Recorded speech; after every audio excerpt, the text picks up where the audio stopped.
Bismillahirrahmanirrahim. Dear students, Assalamu alaikum warahmatullahi wabarakatuh. In the last lecture we have discussed promoters of the company. We have discussed in preceding lectures so many topics. Inshallah, today we will discuss debenture. It will be a lecture number 11 on company law. I would like to mention upon you company law,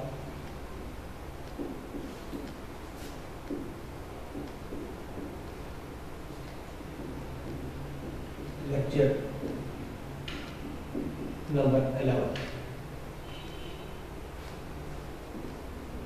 और lecture होगा हमारा debenture.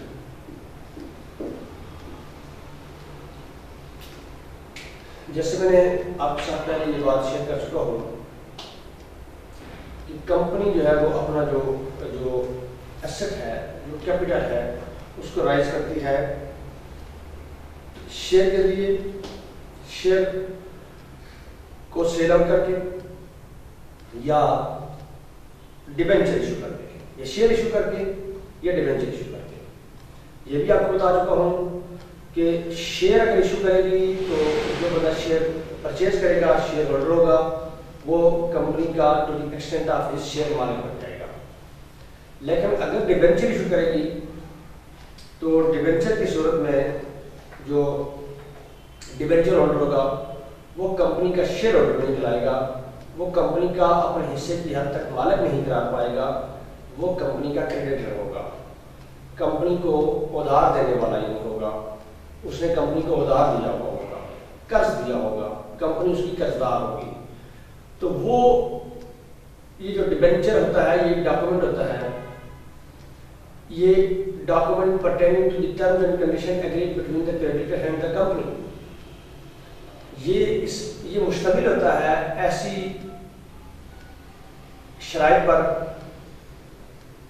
जो कि company और creditor, company और कर्ज देंदा जो है उसके दरमियान जो आपस में शराइत तय पाती हैं, उस कर्ज की वापसी के हवाले से, उसका टाइम फ्रेम के हवाले से, वो कर्ज कितना है, कितने वक्त में वापस होना है, क्या इंटरेस्ट रेट उस पर होगा, वो सिक्योर्ड होगा, वो अनसिक्योर्ड होगा, वो रिडीमेबल होगा, अनरिडीमेबल होगा, वो कन्वर्टेबल टू जो है वो शेयर होगा नहीं होगा। तो ये शराइत जो है वो पर मुश्तमिल दस्तावेज होती है जो कंपनी जो है वो अपनी साइन और सील के नीचे जो है वो इशू करती है क्रेडिटर को, और क्रेडिटर उसके ऊपर जो है वो अपनी amount as per terms and conditions agreed between the creditor and the company, वो जो है वो उसको कंपनी को क्रेडिटर पे करता है। तो ये इसका जो जनरल कंसेप्ट था या इंट्रोडक्शन था। तो ये सेकंड पार्ट है कि जो जहाँ से कंपनी जो है वो अपना जो कैपिटल जो राइज करती है। ये बात आपके ज़हन में होनी चाहिए कि ये it depend upon the circumstances situation of each company कि उसने कब जो है वो क्रेडिटर से लोन लेकर और कब जो है वो शेयर इशू करके कंपनी के शेयर होल्डर में इजाफा करके अपना कैपिटल जो राइज करना है। इसकी मैं वजाहत वैसे आपके सामने लास्ट लेक्चर के अंदर जो कर चुका हूँ, लेकिन चूँकि आज इससे पर्टेनिंग रिलेटेड इस लेक्चर से है तो एक दफ़ा फिर मैं आपको इसके तनाज़ुर में आपको रिपीट कर देता हूँ कि मैंने सरसरी जिस तरह की 1 करोड़ रुपए का आपको 2-3 दफ़ा पहले भी हवाला दिया। इसका उन्होंने जो इनिशियली उनको फर्स्ट 30 लाख रुपए की ज़रूरत थी, तो 30 शेयर जो है हर शेयर की वैल्यू अगर 1 लाख रुपए है तो 30 शेयर उन्हें इशू किया, तो 30 लाख रुपए में तो रिजर्व शेयर जो हमारे पास 70 बच गए। अब कंपनी को जो है फौरी तौर पर अगर 20 लाख रुपए की मज़ीद ज़रूरत है तो वो उसके पास 2 ऑप्शन है। एक ये कि वो मज़ीद 20 शेयर जो है वो इशू कर दे और 20 लाख रुपए जो वो राइज कर ले। एक ऑप्शन ये है, अगर कंपनी ये सोचती है कि उसकी जो प्रोडक्ट्स है उसकी डिमांड इतनी ज़्यादा नहीं है, उसके नतीजे में कंपनी जो है मुनाफा इतना ज़्यादा नहीं कमा रही है और ये कंपनी पर जो है वो एक बटन होगा, तो इसलिए वो कंपनी ये सोचती है कि ऐसी सूरत हाल में उनको जो है वो लोन लेना चाहिए, कर्ज लेना चाहिए कंपनी के कैपिटल को राइज करने के लिए, कंपनी के रिक्वायरमेंट को फुलफिल करने के लिए। तो इसलिए फिर वो ऐसी सूरत हाल के अंदर कंपनी इस 20 लाख रुपए के डिबेंचर इशू करेगी rather than issuing of the share। तो ये जो इशू इस 70 लाख में से फिर 50 लाख रुपए पीछे रह जाएगा। तो ये यानी कंपनी के जो शेयर है वो शेयर होल्डर जो है वो 30 ही रह जाएंगे, जबकि बकाया जो 20 लाख रुपए वो आपने डिबेंचर की सूरत के अंदर जो है वो आपने राइज किया है। ये एक इसका बुनियादी ऑब्जेक्ट होता है। जब कंपनी ये समझती है कि कंपनी जो है मुनाफा ठीक कमा रही है, कंपनी की प्रोडक्ट्स की जो सोसाइटी में डिमांड ज़्यादा है, तो ऐसी सूरत में कंपनी कोशिश ये करती है कि कंपनी जो डिबेंचर के जरिए अपना कैपिटल को राइज ना करे, बल्कि वो शेयर की इशू की फिर वो समझती है कि कंपनी को खाम जो वो एक कर्ज के बर्डन में लेके आना मुनासिब नहीं होगा बिजनेस पॉइंट ऑफ व्यू से। इसलिए फिर ऐसी सूरत के अंदर कंपनी जो है वो डिबेंचर के बजाय शेयर ही इशू करती है और शेयर के जरिए अपना जो वो अपना कैपिटल को राइज करती है। तो ये एक सिचुएशन होती है जो ऐसे फ्लक्चुएट करती रहती है according to the need and requirement of the company, according to the situation, according to the business, according to the need of the products, according to the need of the services rendered by the company to the public. तो ये उन पर depend करता है कि उन्हें किसके दिए। ये फैसले जो करने वाले लोग होते हैं, डायरेक्टर्स ऑफ द कंपनी, जो शेयर होल्डर्स होते हैं, वो बिजनेस एक्सपर्ट होते हैं, वो बिजनेस फील्ड के जो डिफरेंट एस्पेक्ट या प्रॉज एंड कॉन्स होते हैं उनको अंडरस्टैंड कर रहे होते हैं कि इस वक्त जो हमारा अपना कैपिटल है वो डिबेंचर इशू करने की सूरत में राइज करना चाहिए या शेयर या वो इशू करने की सूरत में राइज करना चाहिए। ये वेरी करता है सिचुएशन टू सिचुएशन और कंपनी टू कंपनी। ये the document which the company issued for the borrowed amount lender is called debenture. A company may raise part of its capital by obtaining a loan. I have already explained before you. The long-term finance may be raised by issuing of the debenture. It contains a contract for the repayment of the principal amount and interest at the specified date to the debenture holder. It is issued under the seal of the company.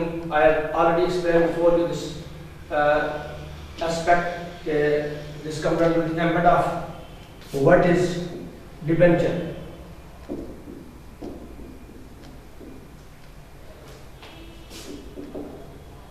ये जितनी बातें मैंने आपके से की हैं इस topic को इंट्रोड्यूस करवाने के हवाले से, इसके जो इस एग्जांपल के जरिए भी मैंने इसको एलैबोरेट किया, तो ये यही है कि व्हाट इज डिबेंचर। इसके जवाब में मैंने आपके साथ ये सारी बातें जो वो शेयर की हैं। रेलिवेंट लॉ जो इसको डील करता है वो है सेक्शन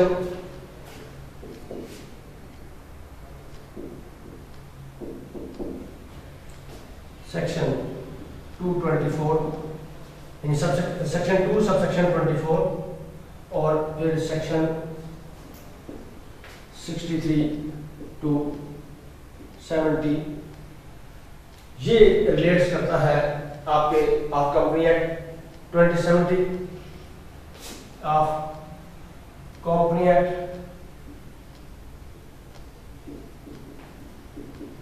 2070।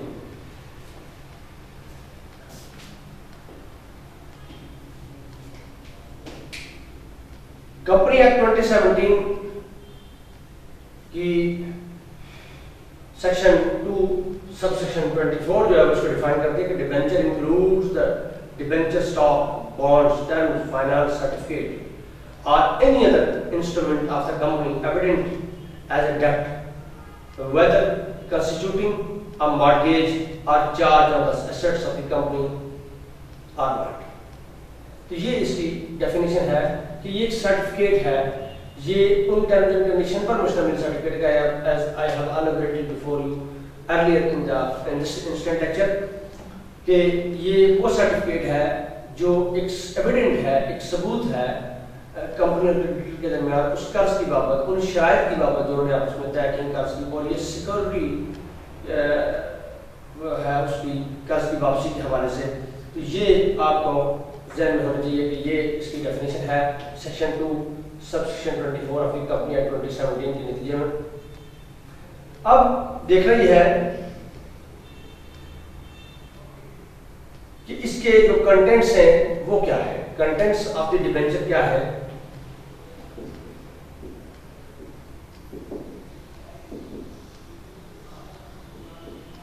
कंटेंट्स,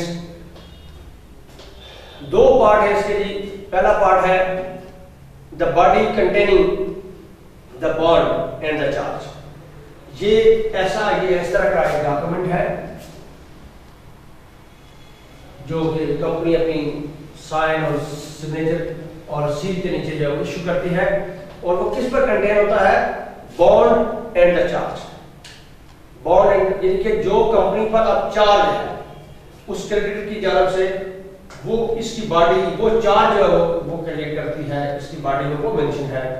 और दूसरा द कंडीशन एंडोर्स देयर, जिन शराइत पर, एक तो ये कि कंपनी ने कर्ज लिया तो कंपनी पर ये चार्ज, जब ये डिबेंचर इशू करते तो ये कंपनी पर चार्ज हो गया, कंपनी की जिम्मेदारी होगी। और दूसरा ये कि जिम्मेदारी किन शराइत पर पूरी करनी है, वो शराइत जो है वो आगे चलकर हम जब इसकी मुख्तलिफ टाइप्स या डिफरेंट इसके एस्पेक्ट जो हम पढ़ेंगे तो हमें अंडरस्टैंड हो जाएंगे कि उन जो चार्ज से क्या मुराद है। अभी हम देखते हैं इसके सबसे पहले फीचर देखते हैं कंटेंट्स के बाद। कंटेंट्स अब क्लियर हो गया ना कि एक बॉन्ड एक चार्ज है, और दूसरा पार्ट इसका क्या है कि शराइत क्या है उस चार्ज की। ये इस डिबेंचर का, यानी ये जो डॉक्यूमेंट है जो कंपनी ने डिबेंचर होल्डर को इशू किया, ये बेसिकली कंपनी पर एक चार्ज है। और दूसरा ऐसा इसका ये है कि ये चार्ज किन शराइत पर मुश्तमिल है। अब देखते हैं फीचर्स ऑफ डिबेंचर्स। इसके फीचर जो है वो क्या है? The main feature of the debenture are as follow. It is an instrument indicating the indebtedness of the company. ये ऐसी दस्तावेज है जो कि इंडिकेट करती है कि कंपनी मकरूज है, कंपनी के मकरूज होने की इंडिकेशन है ये। अच्छा, यहाँ ये जो मकरूज होने का ये जो वर्ड है, इसको उससे तनाजुर में नहीं लेना कि कोई बंदा मकरूज है तो वो जो वो कहीं दिवालिया हो गया या कुछ तरह। ये चूंकि सिचुएशन ऐसी होती है, ये एज पर लॉ जो है वो और एज पर बिजनेस रिक्वायरमेंट जो है वो कॉर्पोरेट सेक्टर की अपनी एक रिक्वायरमेंट है कि वो अपने एसेट्स, अपने जो कैपिटल है उसको राइज स्वरूप में करती है। तो इस मकरूज से वो वाला मकरूज आपने मुराद नहीं ले लेनी कि जो एक इस तरह का कर्ज हो कि जहां कोई कर्ज के नतीजे में दिवालिया हो गया हो, बैंकक्रप्ट हो गया हो, उसकी जो लायबिलिटीज हैं वो उसकी एसेट से बढ़ गई हो, ये उससे मुराद नहीं है। हाँ, अगर कंपनी के कर्ज की जो लिमिट है वो मैक्सिमम जो लिमिट है उसको अगर एक्सीड कर जाए, उसकी हद, आखिरी हद को अगर जो है वो एक्सीड कर जाए, तो फिर ये दिवालिया की सूरत में आ जा सकती है, वाइंड अप की तरफ जा सकती है। लेकिन एट द अर्लीस्ट स्टेज अगर वो अपने अथराइज्ड कैपिटल के अंदर जो है वो ये सारी चीजें मैनेज करती है और शेयर होल्डर और डिबेंचर होल्डर के दरमियान अगर तवाज़ुन कायम रखती है कंपनी, तो फिर ये उस सूरत में जब फाल नहीं करेगी। लेकिन बहरहाल ये जो दस्तावेज है ये एक इंडिकेटर है इस बात का कि कंपनी ने इतना कर्जा लिया हुआ है। ये पहला फीचर है कि इस डिबेंचर की एक पहली मुनफरिद खुसूसियत ये है कि ये एक इंडिकेटर है कि कंपनी ने कर्ज लिया हुआ है। It has nominal value like share, इसकी वैल्यू जो शेयर की वैल्यू होती है उसी तरह इसकी भी एक वैल्यू होती है, लेकिन ये जरूरी नहीं है कि इसकी वैल्यू शेयर की वैल्यू के बराबर हो। ये कम भी हो सकती है और ज्यादा भी हो सकती है, ये वेरी कर सकती है सिचुएशन टू सिचुएशन। उसकी तो एक सर्टेन उन्होंने स्पेसिफाई कर दिया हुआ है। अभी अगर फर्ज करें जिस तरह मैंने आपको बताया कि 20 लाख रुपया जब उन्होंने राइज करना है कंपनी को अपने बिजनेस को बूस्ट देने के लिए, जब 20 लाख रुपए की जरूरत है, तो कंपनी जो वो 20 लाख रुपए जो वो डिबेंचर इशू करने की सूरत में जो वो अगर उसको राइज कर रही है, तो ये भी हो सकता है कि वो किसी एक इन्वेस्टर से 20 लाख रुपए ले ले, और ये भी हो सकता है कि वो 4 इन्वेस्टर से ले ले, वो 2 से ले ले, वो 3 से ले ले, किसी से 10 लाख ले ले, किसी से 7 लाख ले ले, किसी से 3 लाख रुपए ले ले। तो ये कोई जरूरी नहीं है कि उनकी, लेकिन जिस तरह शेयर की एक वैल्यू होती है एक सर्टेन अमाउंट उसकी के अगेंस्ट जो वो होता है, तो ये इसकी भी उस तरह एक वैल्यू होती है, ये भी एक सर्टेन अमाउंट के जो है वो इशू किया जाता है। फिर तीसरा इसका फीचर ये है कि ये कंपनी की सील, जैसे मैंने आपको बताया कि जो सर्टिफिकेट इशू करेगा डिबेंचर का कंपनी, तो ये कंपनी के सील और साइन के नीचे जो है वो इशू होगा। The terms of the issue, the requirement of the principal are specified on the back of the document, कि इस डॉक्यूमेंट पर जो है वो उसकी पोस्ट पर जो टर्म एंड कंडीशन भी होगा कि किन टर्म्स एंड किन शराइत पर जो ये कर्ज आपको वापस करना है। Fix rate of the interest is paid on the debenture, क्या रेट होगा, किस रेट पर जो है वो ये इंटरेस्ट रेट क्या होगा, यानी कि मिसाल के तौर पर जाहिर बात है कि ये बिजनेस है और यहाँ जो पैसे इन्वेस्ट करता है वो पैसे फर्दर बनाने के लिए इन्वेस्ट करता है, तो कोई जो है वो सिर्फ फर्क इतना होता है कि अगर जो शेयर होल्डर हैं वो कंपनी का जो प्रॉफिट आता है उसको डिस्ट्रीब्यूट करते हैं, और ये जो होते हैं डिबेंचर होल्डर, इनके साथ एक फिक्स जो है वो एक रेट, इंटरेस्ट रेट जो है वो तय कर लिया जाता है। वो इंटरेस्ट रेट जो है वो नॉर्मली प्रैक्टिस के अंदर जो है वो कॉर्पोरेट सेक्टर के अंदर एक रूटीन चल रही होती है, उसी के इर्द गिर्द होता है। वो 4 रुपये हो, वो 6 रुपये हो, 10 रुपये हो, जो भी यानी 4, 6, 8, 10 पर 12% जो भी हो, वही उसी के इर्द गिर्द जो है वो ये तय करते हैं। Depend upon the invoice presented by the creditor to the company, और फिर ये कि उनकी टर्म्स एंड कंडीशन, उनकी रिक्वायरमेंट कि वो कहाँ जाकर इस चीज पर जो है वो अग्री हो जाते हैं। तो वो जो फिक्स रेट होगा वो भी इस पर जो है वो होगा कि किस रेट पर जो है ये वापस होना है। तो ये एक सिक्योरिटी और एक एविडेंस भी होता है इस चीज का कि इन्होंने जो है वो ये कर्ज जो है वो दिया हुआ है और ये कर्ज वापस करना है। इस बात का भी एक बयान सबूत होता है ये डॉक्यूमेंट। अब देखते हैं जी कि पीरियड्स, बल्कि मेरे समझ में पीरियड से पहले हम जो देख लेते हैं इसकी काइंड्स, तो ज्यादा अप्रोप्रिएट रहेगा।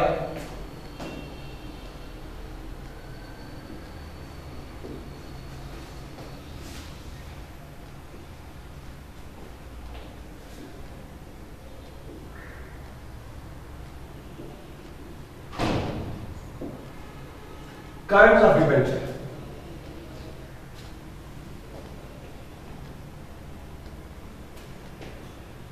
Kinds of debenture. सबसे जो मेजर इसकी पहली काइंड है टिश्यू।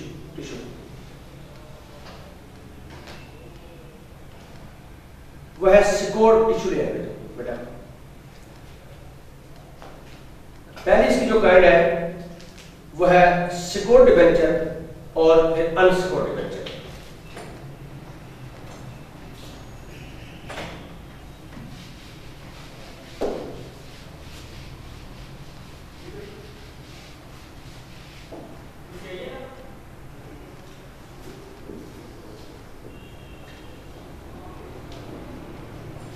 सिक्योर्ड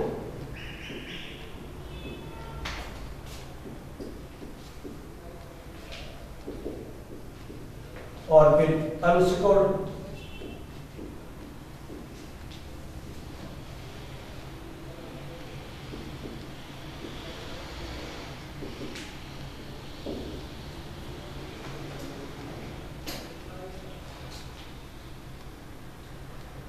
ये दो इसकी जो है वो मेजर काइंड है, जो सबसे पहले मैं आपके सामने एलैबोरेट करता हूं, उसके बाद हम उसके फर्दर जो काइंड है उनको देखेंगे।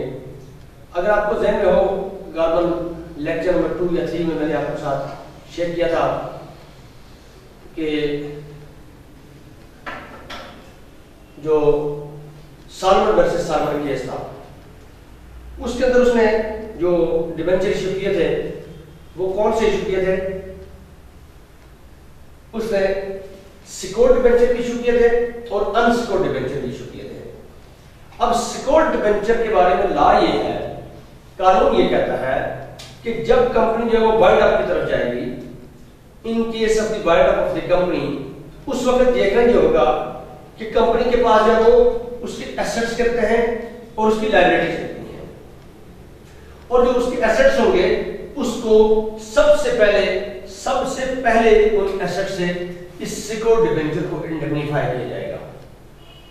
और उससे जो एसेट बचेंगे, क्योंकि देखें ना, ये जो लोग होते हैं एक किस्म के ये कंपनी के लिए थर्ड पर्सन है, ये क्रेडिटर है, ये कंपनी का पार्ट नहीं है, कंपनी के शेयर होल्डर नहीं है, कंपनी के मालिक नहीं है।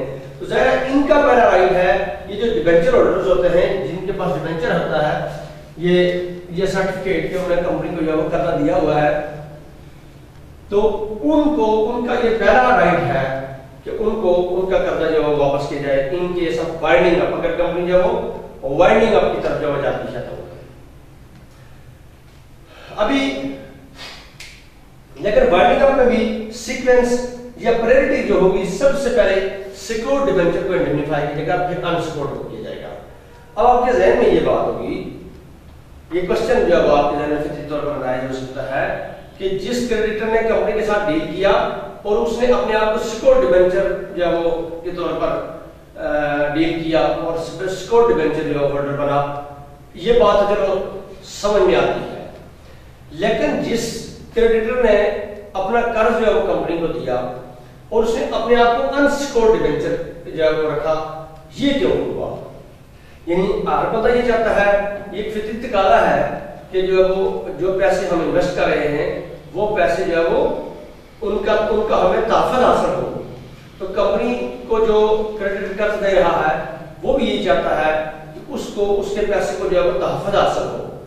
तो इन्होंने क्यों जो है वो अनसिक्योर्ड डिबेंचर लिए और इन्होंने प्रायोरिटी में इससे बाद क्यों फाल किए? वो इसलिए, इसकी वजह ये होती है कि सिक्योर्ड डिबेंचर जब कंपनी से इस कर्ज की बाबत जब वो डील कर रहा होता है, तो सिक्योर्ड डिबेंचर इस चीज को मदद रखता है कि मेरा इंटरेस्ट ये नहीं, इसका इंटरेस्ट रेट जाहिर बात है कि कम होगा और इसका ज्यादा होगा। देखिए ना, अगर इस हवाले से उसको सिक्योरिटी दी गई है, उसको ये इंसेंटिव दे दिया गया है, तो दूसरी तरफ फिर कंपनी को भी इंसेंटिव मिलना है कि इसके उस कर्ज को, उस पैसे को अगर तहफ़्फ़ुज़ दे दिया गया कि जनाब अगर कंपनी वाइंड अप होती है तो कंपनी के एसेट से सबसे पहले आपको इंडेमनिफाई किया जाएगा, ये इंसेंटिव है उसके लिए। तो फिर कंपनी के लिए भी एक इंसेंटिव होगा कि उसका इंटरेस्ट रेट कम होगा, उसको जो मुनाफा कंपनी ने देना है उस कर्ज के एवज वो बहुत कम होगा, उसकी रेशो कम होगी। तो वो जो शख्स होगा वो इस शर्त पर जो है वो कि भाई मेरा जो चलो ठीक है, मुझे थोड़ा ही मुनाफा मिल रहा है, लेकिन चलो मेरा जो पैसा है वो प्रिंसिपल जो मेरी अमाउंट है वो महफूज है, अगर कहीं ये कंपनी वाइंड अप भी हो जाती है तो कोई नहीं है, मसलन मेरा जो पैसा है वो मुझे प्रायोरिटी बेसिस पर जो वो रिटर्न किया जाएगा। वेयरएज जो अनसिक्योर्ड डिबेंचर होता है, इसका अगरचे जो प्रिंसिपल अमाउंट है वो अनसिक्योर्ड है, लेकिन इसका इंटरेस्ट रेट ज्यादा होगा। यानी एक तरफ अगर कंपनी को ये इंसेंटिव है कि उसका जो डिबेंचर है वो अनसिक्योर्ड है, तो दूसरी तरफ फिर उस क्रेडिटर को ये इंसेंटिव है कि उसको इंटरेस्ट रेट जो है वो ज्यादा दिया जाएगा। तो फिर भी आपके ध्यान में ये सवाल आ सकता है कि फिर भी उसने क्यों इतना जो खतरा मोल लिया? वो इसलिए कि समटाइम ये जो क्रेडिटर होते हैं कि ये कोई इस तरह तो नहीं होता कि कहीं एक ऑर्डिनरी मैन हो और आम लोग हों जो इस कारपोरेट सेक्टर के जो किड्स एंड किंग्स हैं उनको जिससे अवेयरनेस न रखते हों, बल्कि ये तो वेल वेस्ट होते हैं कारपोरेट सेक्टर के अफेयर से। वो ये जानते होते हैं कि इस कंपनी की पोजीशन क्या है, ये कंपनी जो अपना बिजनेस कैरी करेगी, बिजनेस कैरी नहीं करेगी, ये इसका बिजनेस कितना एक्सपेंडेबल है, एक्सपेंड होगा। तो ये चीजों को वो अपने तजर्बे की रोशनी में और उनकी डॉक्यूमेंटेशन की रोशनी में और उसके बिजनेस के फ्रॉड की रोशनी में जो है वो ये इसको जज कर लेते हैं। तो वो कहते हैं कि ठीक है, हमारा पैसा वैसे भी नहीं डूबने वाला है, तो हम जो है वो अगर अनसिक्योर्ड भी रखते हैं तो भी कोई इसमें प्रॉब्लम नहीं है, हमारा जो इंटरेस्ट है हमारा, उनका ये बुनियादी मकसद अपने प्रिंसिपल अमाउंट को सिक्योर करने से ज्यादा ये होता है कि उन्हें इंटरेस्ट जो है वो ज्यादा कमाना होता है। लेकिन ये सोच उनके जहन में उसी वक्त आएगी जब उसकी बिजनेस की फ्लोइंग ज्यादा होगी, वो वो इस चीज को जो है वो अपने एक्सप्लोजर की बुनियाद पर और उस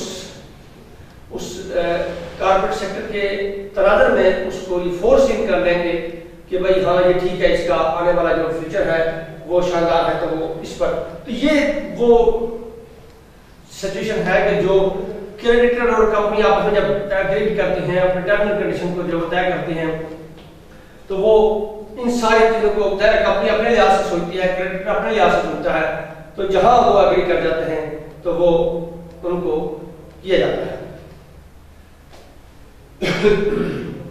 इसके बाद एक आपका इसकी गाइड है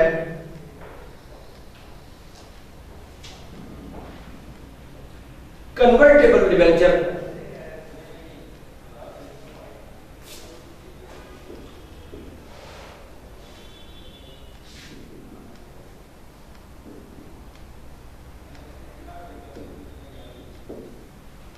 कन्वर्टेबल डिबेंचर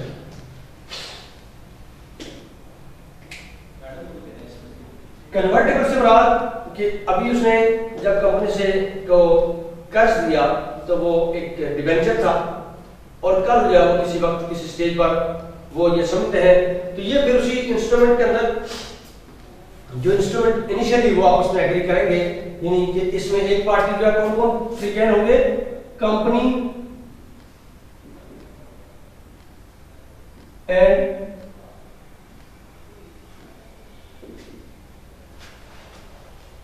क्रेडिटर, इनके दरमियान ये डिबेंचर एग्री होगा और इश्यूज को कंपनी करेगी।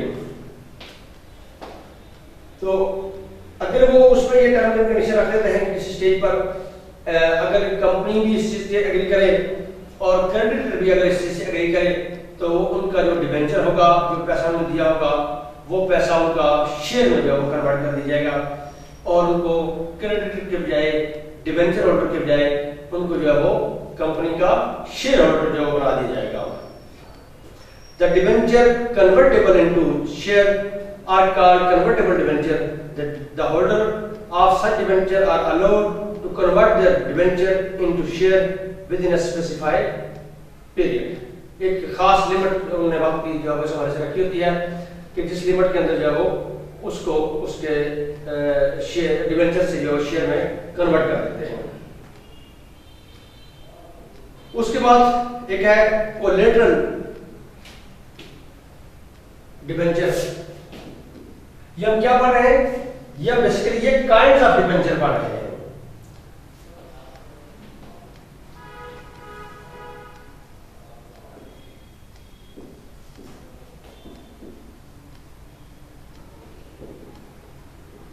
Collateral debenture.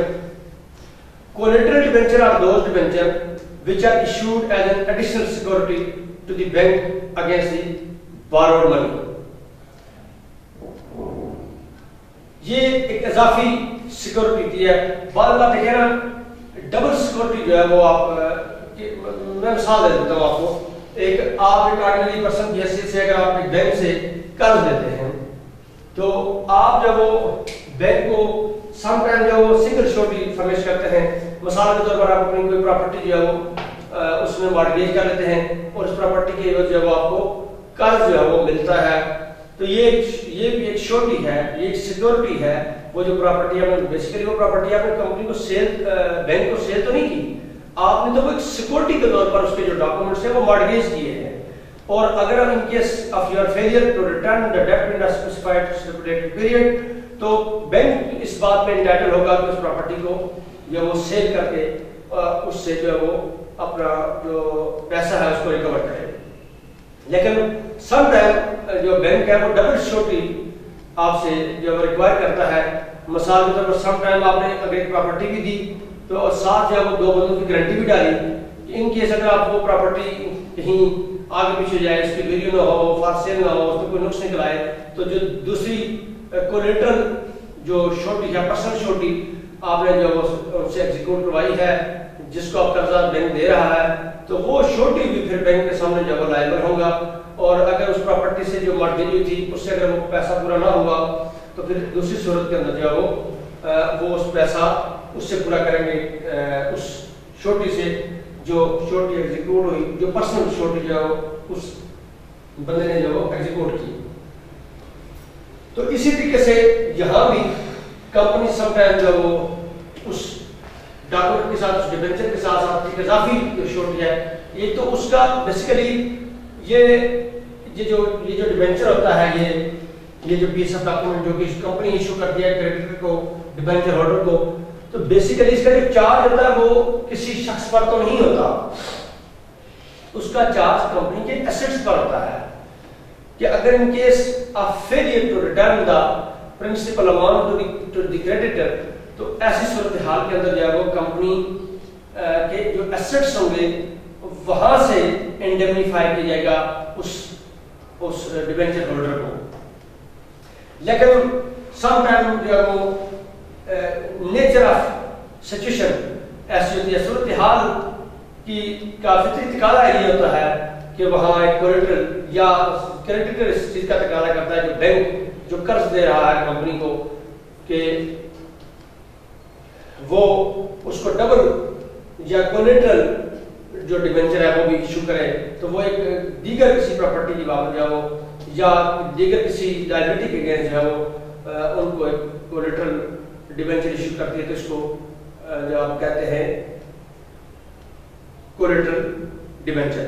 जहां एक बात आपको इजाफी ये बताना जरूरी समझता हूं कि देखें, जो बैंक आपको आपके पैसे पर, आपके फिक्स पैसे पर समटाइम जो वो देता है, इंटरेस्ट रेट आपको एक देता है, तो वो पैसे कहां से लाता है, या आपको कर्ज देता है कारोबार के लिए, तो ये पैसे वो आपको कहां से देता है? बेसिकली जो वो मुख्तलिफ जो कंपनीज हैं, या आपने फिक्स डिपॉजिट किया तो वो फिक्स डिपॉजिट पर आपको इंटरेस्ट देता है, तो वो बेसिकली वो कर रहा होता है एक किसी कंपनी में वो पैसा इन्वेस्ट कर रहा होता है डिबेंचर इशू करके। ये जो डिबेंचर आज हम पढ़ रहे हैं ये बेसिकली वही चीज है। ऐसा तो नहीं है कि बैंक के पास तो पैसे बहुत ज्यादा पड़े हुए हैं और बैंक जो जिसको दिल चाहे वो कर्जा देता है। बेसिकली बैंक के पास, बैंक एक फाइनेंशियल इंस्टीट्यूशन है जो कि फाइनेंशियल इंस्टीट्यूशन आर्ट 2001 के तहत जो वो अपने अफेयर्स को रन करता है, और जिसकी जो गवर्निंग बॉडी है वो स्टेट बैंक ऑफ पाकिस्तान है। तो बैंक के पास जो पैसे आप जो है सबमिट करते हैं, फिक्स डिपॉजिट करते हैं 5 साल के लिए, 3 साल के लिए, वो पैसे जो है वो आपके पड़े हुए, मेरे पड़े हुए, उसके पड़े हुए, उसके पड़े हुए, बस 10 बंदों के 10,000 रुपए तो 1 करोड़ रुपए बन गया। तो ये 1 करोड़ रुपया कंपनी के पास जब वो 10 साल की, अब ये तो मैं एग्जांपल के तौर पर आपके साथ बात की, ऐसे बिलियंस हर रुपये जो एक बैंक के पास जो पड़े होते हैं, पब्लिक का पैसा होता है, वो पैसे उठाकर वो मुख्तलिफ बिजनेस कंपनी जो बिजनेस कर रही है, प्रैक्टिकली फील्ड होती है। बैंक तो सिर्फ एक फाइनेंशियल इंस्टीट्यूशन है, वो तो सिर्फ उसको पैसे को जो रेगुलेट कर रहा होता है, और उसकी रेगुलेटरी बॉडी जो है वो उसकी पॉलिसी के मुताबिक जो स्टेट बैंक उसके मुताबिक कर रहा होता है।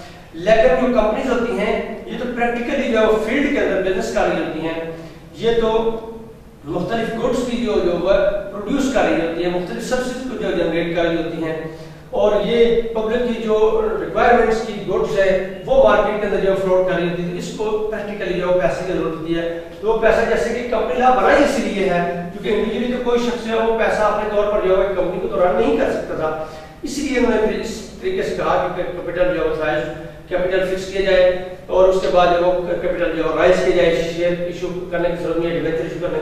अब ये जो डिबेंचर इशू होते हैं, जो बैंक्स को किए जाते हैं, बैंक जो वो मुख्तलिफ अधिकार में मुख्तलिफ कंपनी को जो कर्ज देता रहता है, और उसी कर्ज से वो जो अपना बिजनेस करते हैं, और उसी से जो मुनाफा बैंक को आता है वो उस मुनाफे का हिस्सा जो वो आप के जो अकाउंट्स होते हैं उनके अंदर जो ऐड ऑन करता जाता है। तो इस तरीके से जो ये एक सर्कल है जो चलता रहता है। तो ये एक बात थी इजाफी जो मैं आपके साथ करनी इसी स्टेज पर जो रेजोल्यूशन का था मैंने आपके साथ की। उसके बाद है रिडीमेबल डिबेंचर।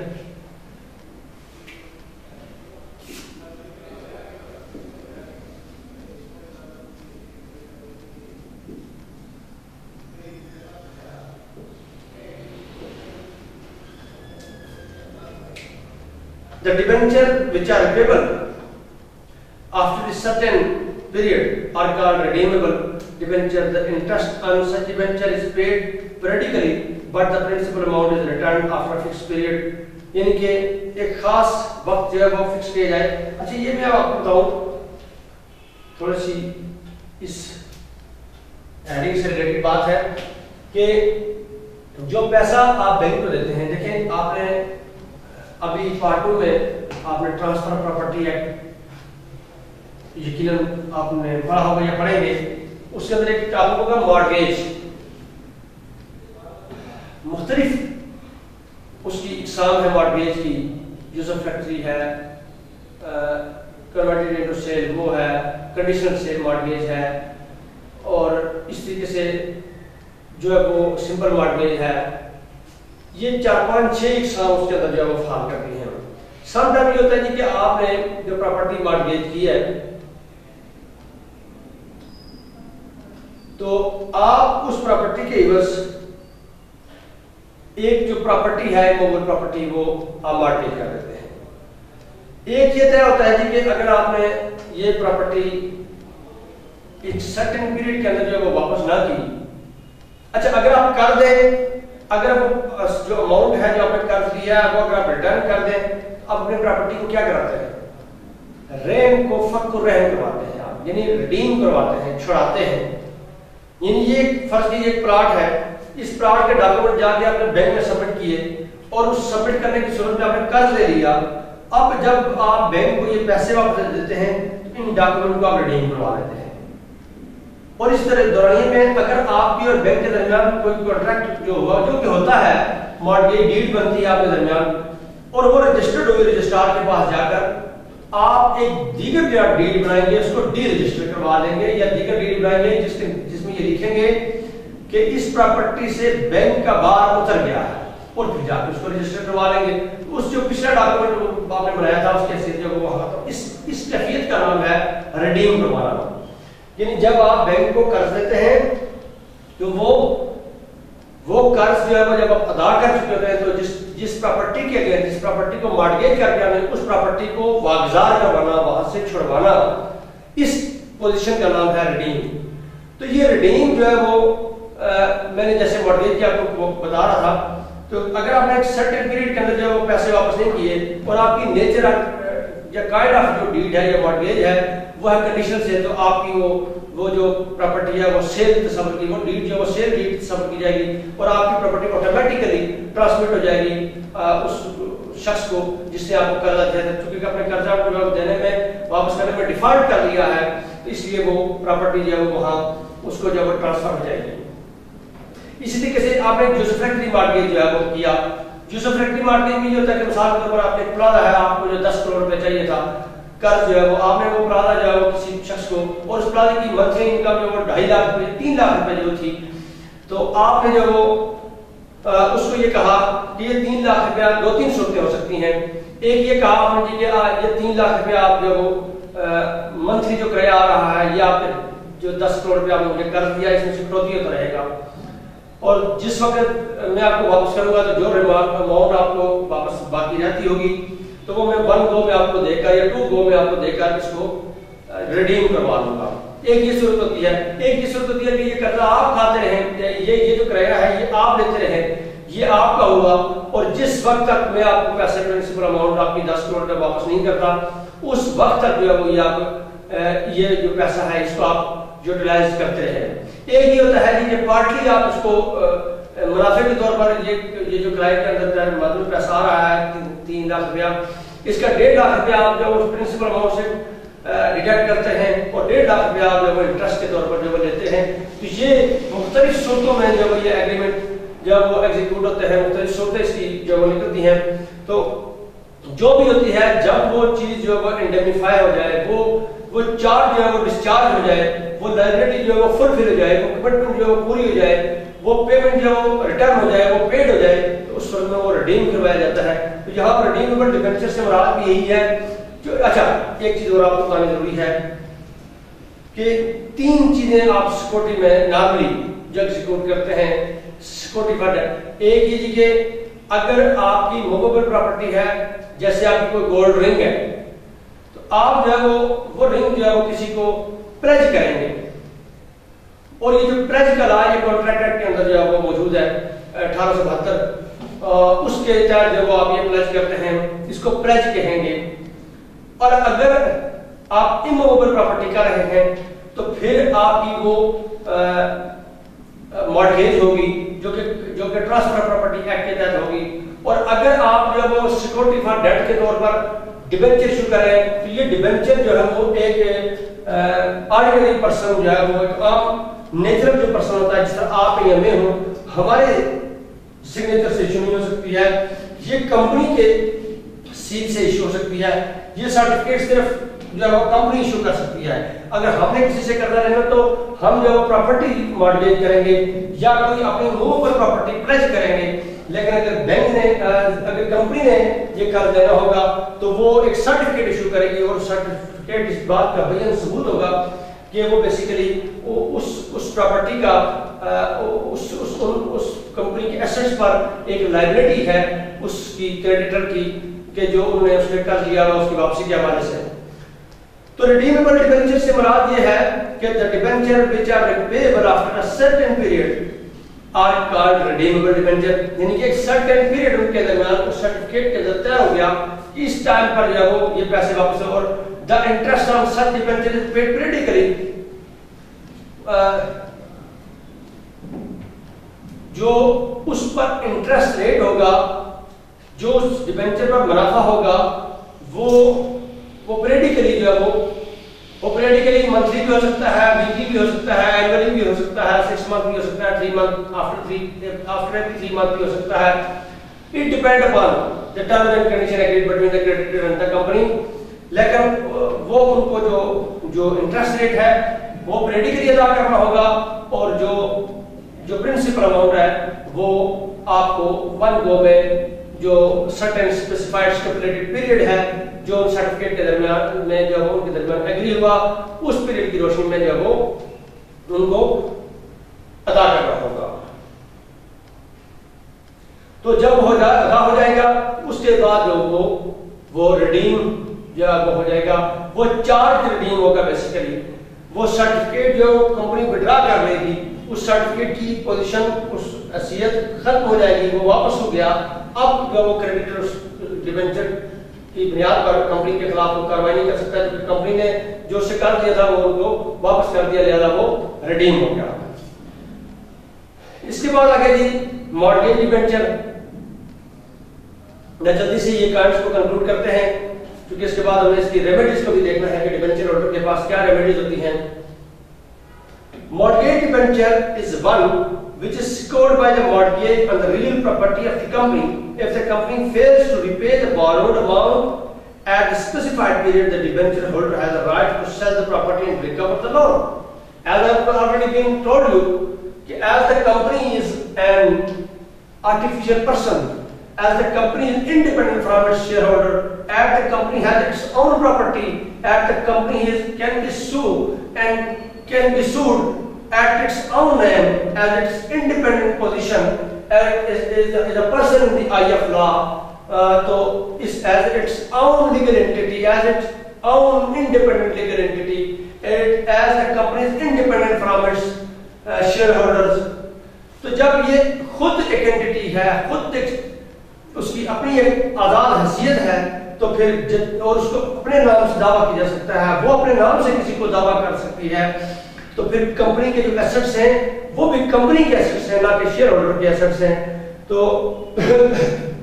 समटाइम कंपनी अपनी प्रॉपर्टी को मॉर्गेज करके जो वो डिबेंचर इशू करती है।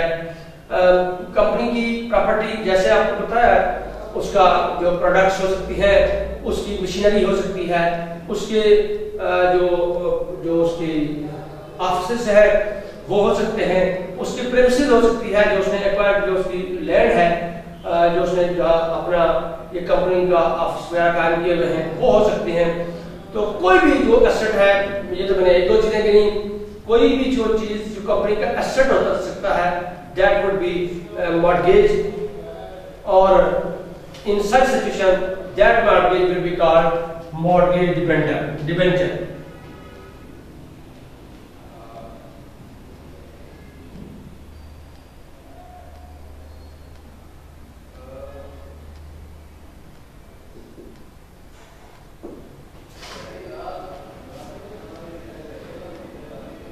उसके बाद ही irredeemable debenture not repayable during the lifetime of the company are called irredeemable debenture.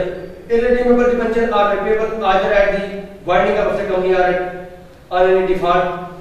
Irredeemable से मुराद ये होगी कि जो क्रेडिटर है जिसने कंपनी को पैसा दिया हुआ है और ये वापस नहीं करना है।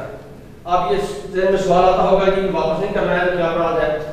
ये बेसिकली डेफर्ड डावर की तरह होता है कि जो डेफर्ड डावर जो है वो at the time of death of either party wife और द हस्बैंड जो रिटर्न किया जाता है। At the time of separation whether it caused due to the death of the other party or due to the divorce given by the husband to the wife, ये उस सूरत में यानी कि आपके जो मैर है इसकी दो मेजर इकसाम है ना, प्रॉम्प्ट एंड डेफर्ड। प्रॉम्प्ट वो मैर होता है जो आप पेएबल एट ऑन डिमांड होता है और जो डेफर्ड डावर होता है ये उस वक्त दिया जाता है कि जब उनमें से कोई पार्टी मर जाए या उनकी तलाक हो जाए। तो ये यानी सेपरेशन जब हो जाए उस कपल के दरमियान तो ये उस सूरत में पेएबल। तो यहाँ भी ये भी इसकी एग्जांपल भी ये जो इररिडीमेबल है डिबेंचर है,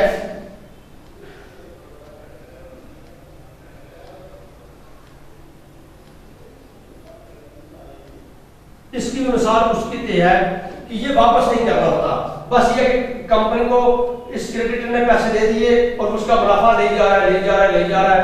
इन केस कि कंपनी वाइंड अप होती है तो फिर उस सूरत में इसको रिडीम करवाया जाएगा, उसकी जो प्रिंसिपल अमाउंट है उसको जो वो वापस की जाएगी अपने एसेट से। उसके बाद रजिस्टर्ड डिबेंचर वो होते हैं जो रजिस्टर्ड हो, अनरजिस्टर्ड वो होते हैं और जो कंपनी रजिस्ट्रार के पास भी और कंपनी के बुक उसके अंदर भी इसको जो रजिस्टर किया जाता है, ये रजिस्टर्ड और अनरजिस्टर्ड ये होता है।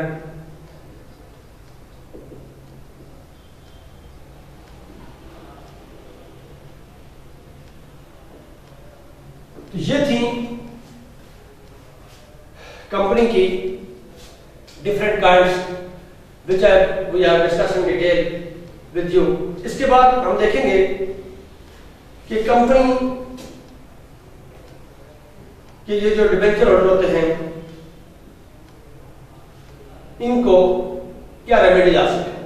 अच्छा, एक बात और आपको बताना जरूरी है prior to going to the remedies available कि ट्रांसफर ऑफ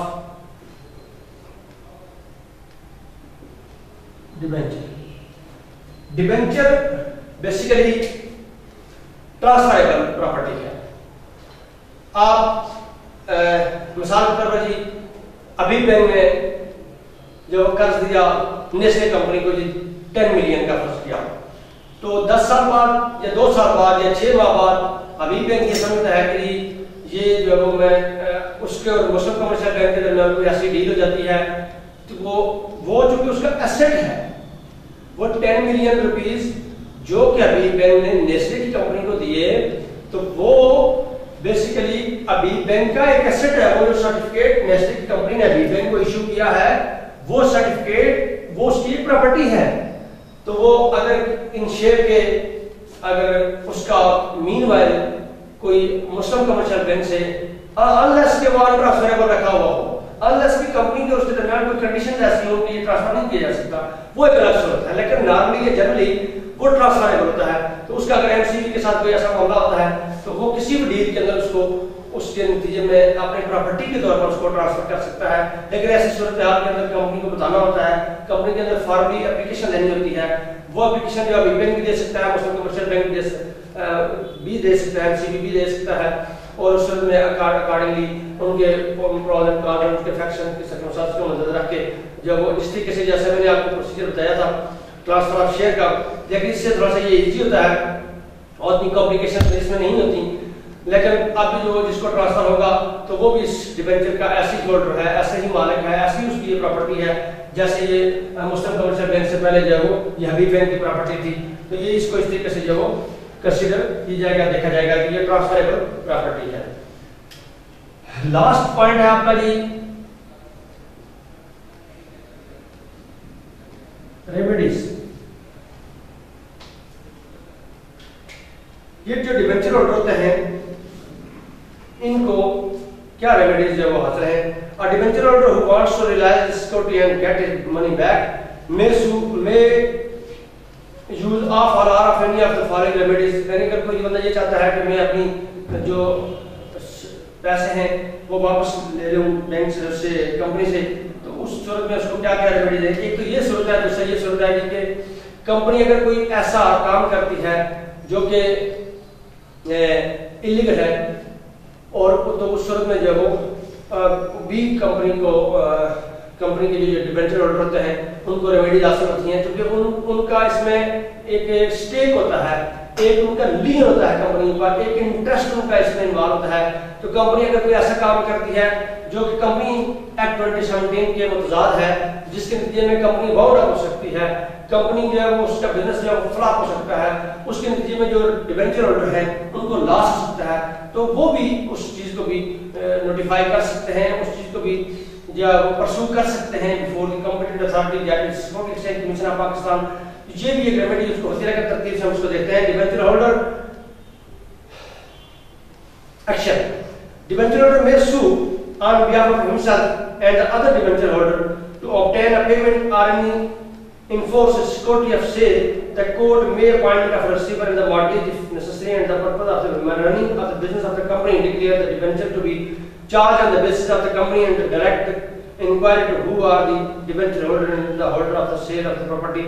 यानी कि अगर वो अपना पैसा वापस कर जाते हैं तो अपने ब्याह पर या सबके ब्याह पर अगर उनको ये लगे कि कंपनी को कि एसेट पर उनको कंपनी की जो एसेट्स हैं उससे उनको लायबिलिटी जो है वो फुलफिल होनी चाहिए, ऐसे सूरत में वो उसको सू कर सकते हैं और कंपनी से जो अपने, और कोर्ट जो है ऐसे सूरत में अपॉइंटमेंट ऑफ रिसीवर भी जो वो कर सकती है और उस नतीजे में उनको जो पैसे हैं वो वापस करवा सकता है। उसके बाद दूसरा है अपॉइंटमेंट ऑफ रिसीवर, वो खुद से भी ये अच्छा अपॉइंटमेंट ऑफ रिसीवर की सूरत कब बनती है कि जब ये ऐसी सूरत हो कि जहां किसी कंपनी के एसेट्स और लायबिलिटी में तजाद आ जाए, यानी उसके एसेट्स जो है वो उसकी लायबिलिटी से कम हो जाए, या वाइस वर्सा अगर इसको यूं कहेंगे कि उसकी लायबिलिटी उसके एसेट्स से बढ़ जाए, तो वो अपॉइंटमेंट ऑफ रिसीवर किसको यहाँ रोक दें और एक appointment of independent appointment of receiver की जाए जो उसके मुख्तलिफ एस्पेक्ट्स को जो वो मुहैया करे, उसके बाद जो वो इसके मामलात को जो वो फाइनली कंक्लूड करे। उसके बाद फोरक्लोजर डिबेंचर होल्डर में apply to the court for the foreclosure of the company, यानी कि उसकी प्रॉपर्टी की जब्तगी के हवाले से भी जब कोर्ट में जब petition for binding of the company, जो डिबेंचर होल्डर होते हैं वो एक दरखास्त ये भी दे सकते हैं कि जो कंपनी है इसको बाउंड अप की जाए, अगर जैसे मैंने आपको पहले बताया कि वो कंपनी एक्ट 2017 की खिलाफवर्जी कर रही है। उसके बाद सेल थ्रू ट्रस्टी, वो ट्रस्टी के लिए इसको सेल कर सकते हैं। उसके बाद वैल्यूएशन और giving up the security, if the company be insolvent, he may valuate the security, and if found insufficient proof for the balance of his debt or give up his security and proof for the whole debt, यानी कि उसको वो value लगवा सकते हैं। अगर उनको ये लगे कि कंपनी जो वो बैंकरप्ट हो गई है, वो दिवालिया हो इंसॉल्वेंट हो गई है, तो वो उसके जो एसेट्स हैं उनकी वैल्यू लगवा सकते हैं और ये देख सकते हैं कि उसको उसकी क्या पोजीशन बनती है और उस पर डेट कितना है, उसके एसेट्स की जो वैल्यू है वो कितनी है। ये उसकी जो रेमेडीज हैं वो हासिल है डिबेंचर होल्डर को। तो ये हमारा टॉपिक था। इसके बाद एक लास्ट पॉइंट ये रहता है कि शेयर होल्डर और डिबेंचर होल्डर में फर्क क्या है। इनमें मैं पहले आपको बता चुका हूँ कि ये बुनियादी फर्क है कि शेयर होल्डर कंपनी के अपने शेयर के अब तक मालिक हैं, डिबेंचर होल्डर जो मालिक नहीं है वो कंपनी के क्रेडिटर हैं। ये बुनियादी इनके दरमियान जो फर्क है। शेयर होल्डर के पास वोट देने का राइट होता है और जो डिबेंचर होल्डर होते हैं उनके पास ये राइट नहीं होता। शेयर होल्डर कंपनी के मेंबर होते हैं और डिबेंचर होल्डर कंपनी के मेंबर नहीं होते। तो ये, और अगर इन केस ऑफ लॉस या बाइंडिंग ऑफ द कंपनी हो तो जो डिबेंचर होल्डर होते हैं उनको पहले इंडेमनीफाई किया जाता है, शेयर होल्डर को बाद में अगर कोई चीज बचे तो वो उसको इंडेमनीफाई किया जाता है। इंशाअल्लाह ये हमारा आज 11th लेक्चर था। इसमें हमने ये डिबेंचर का जो टॉपिक है ये पूरी डिटेल के साथ जो डिस्कस किया है। नेक्स्ट लेक्चर के अंदर हम बाइंडिंग ऑफ द कंपनी भी पढ़ेंगे और उसके बाद डायरेक्टर ऑफ द कंपनी इसको डिस्कस करेंगे और एसएमसी। ये 3 टॉपिक हमारे रह गए हैं। आई होप कि इंशाल्लाह 2-3 लेक्चर के अंदर इसको कंक्लूड करके हम इंशाल्लाह आगे बढ़ेंगे। टिल यट इतना ही। इस हवाले से अगर कोई क्वेश्चन आप लोगों का हो, कोई क्वेरी हो, I am available at your single call. Thank you very much.